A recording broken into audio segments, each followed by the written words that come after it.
Now let me tell you something about Africa. Witchcraft in Africa is real. Of course, it's not everything that is witchcraft, but it doesn't necessarily mean witchcraft is not real. In Africa, witchcraft is real. Now, animals, they have special abilities. They can never outclass human beings, because biblically human beings are placed above any other animal. Are we together? So watch this. The reason why witchcraft uses a lot of animals, it is very simple. I'll break it down to you. Or let me just say creatures. Let's say it's a snake. A snake, from word go, a serpent.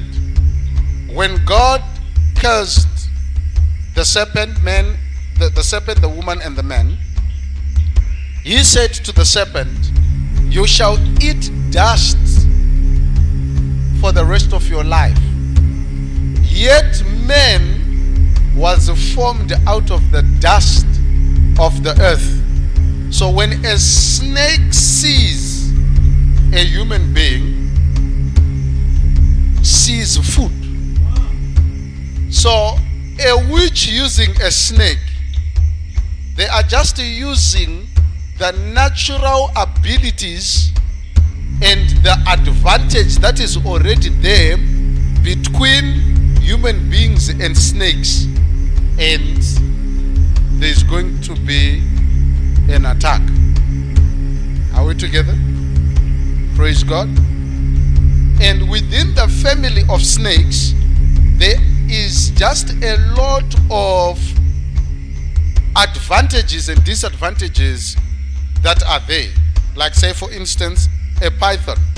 A python has the ability, it doesn't have venom to inject in a person for that person to die. But it can still bite, but it doesn't have venom. But it has the ability to squeeze. It uses its muscle. It can coil you, squeeze, break your bones. Okay? And then it has an ability to swallow. Am I communicating? That's a python. Okay? All snakes generally, they have abilities to hide quickly, and they can strike. They are fast in striking, and whenever they strike, they will strike and go back. And then they have got an ability to maneuver. Their agility is so good, their dexterity is on another level. They have now you'll be wondering, why am I explaining the snake so much? It is because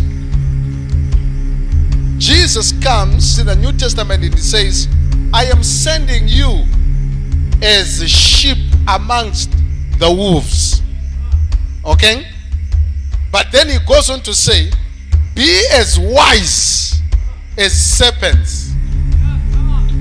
So a serpent is wise. So when you see a witch using a snake, they want the advantages of a snake. When you see them using a rat, now you'll be like, do they use rats? Yes. A rat is very good at stealing. So when your witch is using a rat, you must know that they will be stealing from you like nobody's business.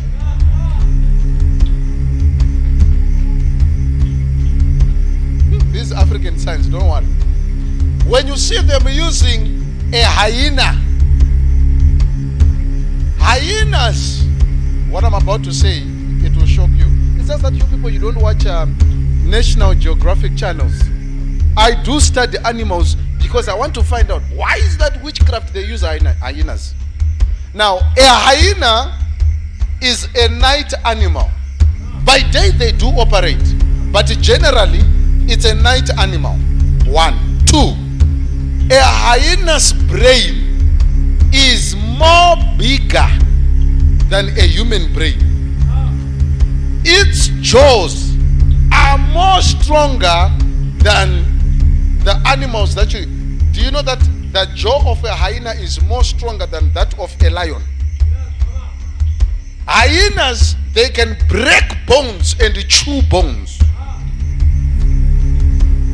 So if your witch is using a hyena against you, you must know that they are out to break you.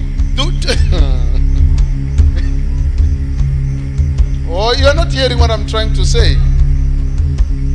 Hello? Hi. You can name any animal, okay, like an owl. An owl is a night bird.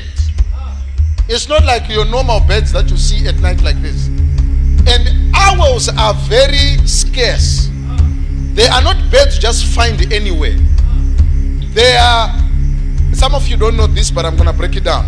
An owl is in the family of eagles, which makes their eyes sharp even at night. Owl can catch a rat at night. An owl. They use them because they are night birds. So they want to take advantage of the night. Whilst you are sleeping, they will be watching, monitoring you. Hey, wake up, smell the coffee. We're in Africa. Somebody who is listening to me will be like, those are messages that are not scriptural. They are just teaching. You see these prophets, what they are teaching. Let me now go to the good side of animals. Our God, the God of the Bible, the God of the heavens, the creator of the universe, the creator of the whole cosmos, the creator of the unseen world. Hear this. He also uses animals to bring across his point. The God we worship, his name is Jesus, but he is also called the Lion of the tribe of Judah. Where are animals coming in now? Am I communicating? But when he came, he was born as a lamb. He grew up as a lamb. He was crucified as a lamb. And you know, when you are crucifying, when you are slaughtering a lamb does not cry.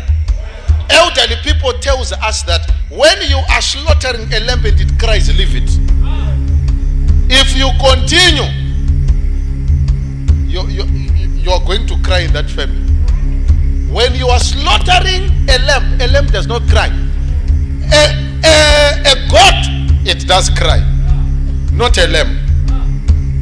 When he was crucified, he didn't cry. As a matter of fact, he said, Father, forgive them, for they know not what they do. As a lamb. But watch this. When he came back from the dead, he was the Lion of the tribe of Judah. No wonder why. Because you'll be like, is it true that the timing? How do you put a lion and a lamb, their characteristics, in one person?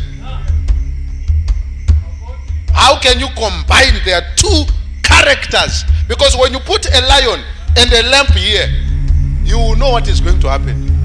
One will devour the other. But there are two characters in one person.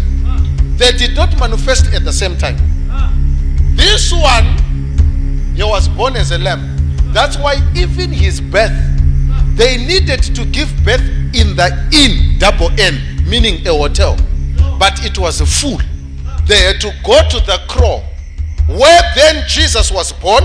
After he was born, he was put in a manger where animals eat from, because he was born as a lamb.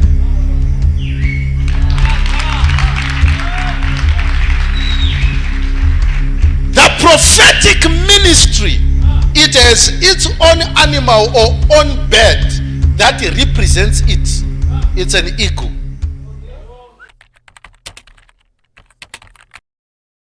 House of Victory International, celebrating victory every day.